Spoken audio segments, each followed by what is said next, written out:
Hi అండి, welcome to అమ్మ kitchen. నేను మీ సునీత.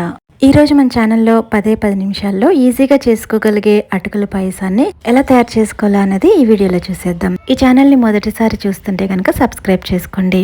ఈ రెసిపీ కోసం ఇలా 1/2 లీటర్ వరకు పాలు తీసుకోవాలి. కప్పు మెజర్మెంట్ లో చెప్పాలంటే 2 కప్పుల వరకు. ఇలా పాలు తీసుకున్న తర్వాత 1 కప్పు వరకు వాటర్ వేసి ఈ పాలని మరగనివ్వండి. ఇప్పుడు వేరొక స్టవ్ మీద ప్యాన్ పెట్టుకుని 1/4 కప్పు వరకు తురుముకున్న బెల్లాన్ని వేయండి. ఇప్పుడు దీనిలోకి 1/4 కప్పు వరకు వాటర్ వేసి ఈ బెల్లం పూర్తిగా కరిగేంత వరకు కూడా మరిగించుకోవాలి.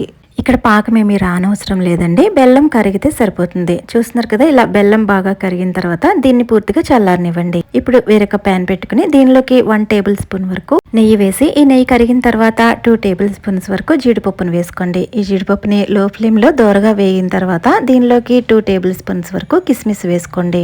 ఇవి రెండు బాగా వేపించుకున్న తర్వాత ఒక ప్లేట్ లోకి తీసుకుని పక్కన పెట్టండి. ఇప్పుడు ఇదే ప్యాన్ లోకి కట్ చేసుకున్న ఎండు కొబ్బరి ముక్కలు 2 టేబుల్ స్పూన్ల వరకు వేసుకోండి. వీటిని కూడా దోరగా వేపించి పక్కకు తీసుకోండి.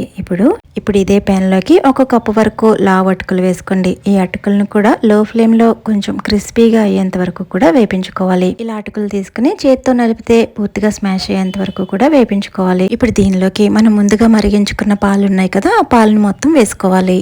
పాలని లో టు మీడియం ఫ్లేమ్ లో ఇలా కంటిన్యూస్ గా తిప్పుతూ ఒక పొంగు వచ్చేంత వరకు కూడా మరిగించాలి. ఇప్పుడు దీనిలోకి 1/2 టీ స్పూన్ ఇలాచీ పౌడర్, ముందుగా వేపించుకున్న డ్రై ఫ్రూట్స్ కూడా వేసుకోవాలి.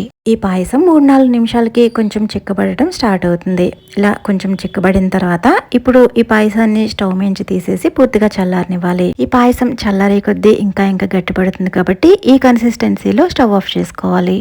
ఇలా కొంచెం చల్లారిన తర్వాత మనం ముందుగా బెల్లం మరిగించుకుని పక్కన పెట్టుకున్నాం కదా, ఆ బెల్లం పాకాన్ని ఇందులో వేసుకోవాలి. బెల్లం ఇలా చల్లారిన తర్వాత వేసుకుంటే పాలు విరగకుండా పాయసం చక్కగా వస్తుంది. అంతేనండి, చాలా ఈజీగా సింపుల్ గా చేసుకోగలిగే ఈ రెసిపీని మీరు కూడా ట్రై చేయండి. ఈ వీడియో నచ్చితే లైక్ చేసి సబ్స్క్రైబ్ చేసుకుని షేర్ చేయండి.